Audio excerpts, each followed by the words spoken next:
1,000 horsepower and reliability are words that you don't often hear together all that much, but welcome our newest recruit, a 427 cubic inch small block Ford that's blown and carburetted and destined for our 65 Mustang project car that we like to call biting the bullet. So follow along in this first segment of a two-part video where we try and prove just that goal.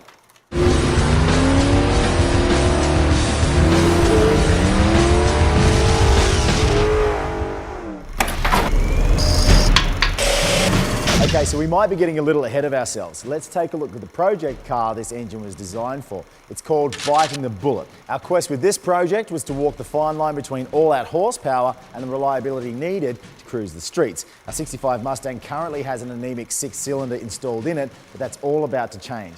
We teamed up with Dart and SoCal shop QMP Racing to help with our 1,000 horsepower goal with a blow-through carbureted combination. But before we take a look at that, let's check out the short block. The heart of our build is Dart's ultra-durable Iron Eagle block. Think of the block as armour for a tank. Without it being strong, failure is evident during times of trouble.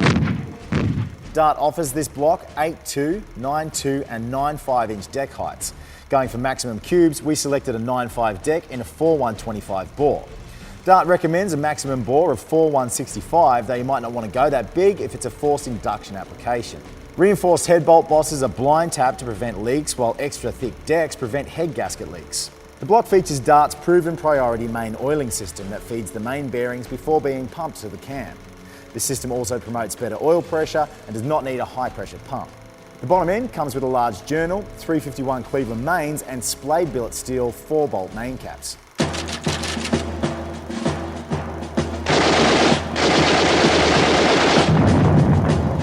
The rotating assembly of an engine is like a platoon. Each part has a specific set of instructions that must be carried out with precision. If one soldier should step out of line, it could be lights out for everyone. The rotating assembly starts with Ross 4.125 9-to-1 dish pistons that are based from a single piece of 2618 billet bar stock that has been heat treated and aged to a T61 condition, just like a fine wine. They are wrapped with a set of file-fitted Total Seal AP steel rings that are among the flattest, tightest tolerance piston rings available. The pistons and rings were hung on a set of Eagle's 6-200 length 4340 H-beam connecting rods with ARP 2000 rod bolts. The rods have been surface treated with Eagle's ESP process that is designed to help shed oil and increase horsepower. To complement the pistons and rods, we went with the Eagle 4340 forged internally balanced 4-inch stroke crankshaft that also features the ESP finishing process.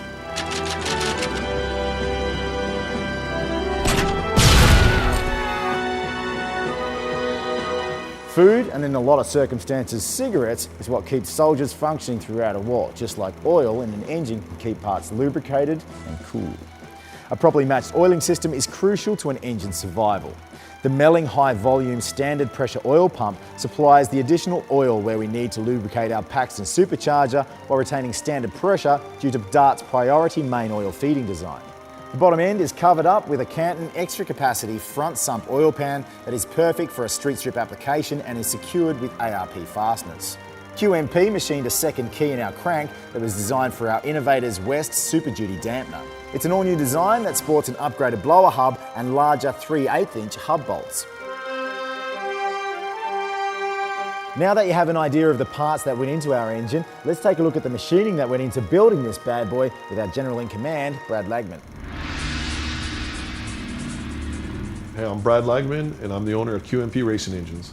We started with a Dart block, iron block with steel billet caps, and all the machining stuff that we do is we check the line home. It's usually pretty good, but we changed it from bolts to studs, so we had to reset the main clearance there. We decked the block to establish our proper deck height. We went a step further. We put lifter bore bushings in it to make sure that instead of lifters riding on the iron of the block, it actually rides on a bronze bushing. We feel that's better. We can control the clearance better for less oil leakage around the lifter. Bored the block, honed it to work with the Total Seal AP rings, and that's a pretty good setup for that. I mean, it's a good basis to start with, especially when you're trying to make a lot of power. You want to start with a good product, and we try to tell people that and emphasize that you want a good piece if you're going to try to make a lot of horsepower without it failing. With all the machining done, it was time to start assembling our short block for war. First, QMP pressed the total seal rings into the cylinder bores to check for proper gap and then file fitted the rings accordingly. Being a boosted application, the rings were gapped looser than a naturally aspirated engine. With the rings done, they were fitted with the Ross forged pistons, which were then secured to the Eagle H-beam rods.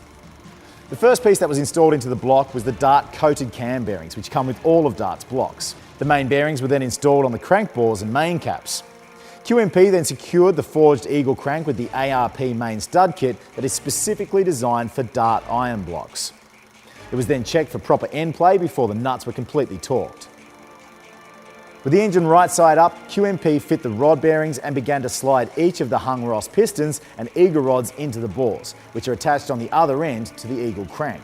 With the short block nearly buttoned up, QMP installed the Melling oil pump and one-piece drive shaft. Attached to the oil pump is a Canton 7-quart capacity front sump oil pan that comes with an integrated crank scraper and slosh baffle.